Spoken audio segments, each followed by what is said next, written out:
Welcome back to Midday. We're talking here with Mark Bertoli from Abbott Wealth Management. Welcome to the show. How are you doing today? I'm great. You're very familiar with Midday and financial chatting. 2016 has been an interesting year so far. It has, yeah. I thought, being that we just passed the end of June, and we should take a look at what's happened so far this year. Yes. I think there's been some great, some great lessons learned. So if you can bring up that first slide. If we look back and we're trying to figure things out and learn from what's happened. So I put in here the difference between speculation and owning businesses of value.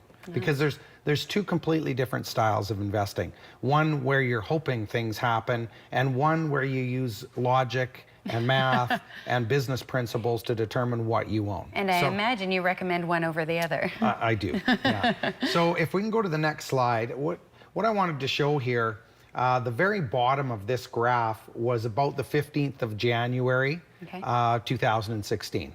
So the world, in some people's opinion, was coming apart. We were at $26 oil. Right. And then all of a sudden one day, I think the turning point was like a 300-point day to the upside.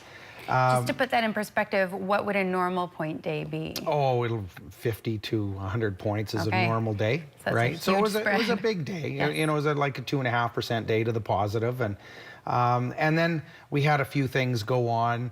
We had the fires and what happened in the oil sands, and then the Brexit thing go on. Yeah, just a little. So we've had lots of negative news, and the point being, if I can go to the next slide.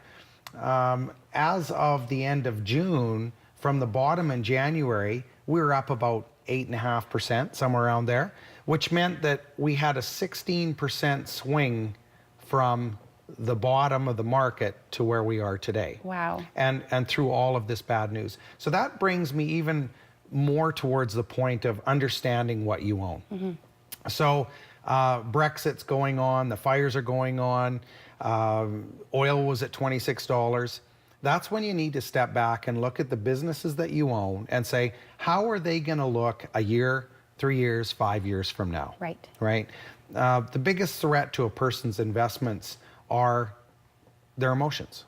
So I think by sticking to your own personal investment discipline and understanding that, well, last year, for instance, the Royal Bank, the stock was actually negative. Yet in the third quarter, they posted their annual returns, and their annual profit was $10 billion. Wow. No company in the history of Canada had ever accomplished that, and yet their stock price was down. Yes. So was it broken, or did it appear to be broken? Right.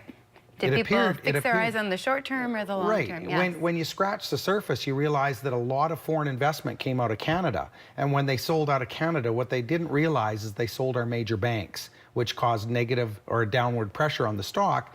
But yet, the Royal Bank was the epitome of what we wanted to own, one of the most profitable companies ever in the history of Canada. Yes. So by taking the emotion out of things, understanding who you are as an investor, you can actually come through all of this without the worry and without the drama, and be successful. So if we could just go to the last slide, I brought up some numbers. First 6 months, we had the S&P 500 at 2.7%. Energy has come back 17%. The financials were up 2.25%. And at the end of June, our Canadian stock market, the TSX Composite Index, was up about 8.11%. But look what's happened in 2 weeks. We have energy up 20%, 4.5% now for the banks, and the Canadian market itself is up about 11.28%. Okay. That's a 19% swing between where we were at the bottom in January. It's great perspective, and it's all about not panicking, right? Remove the fear from the equation. Every day the market teaches us a lesson. Yes, fantastic. And if you would like more of those lessons, you can visit info@abbottwealth.com to find more expert advice from these guys. Thanks so much for joining us today, and we'll have you back on soon. We'll be right back with Midday.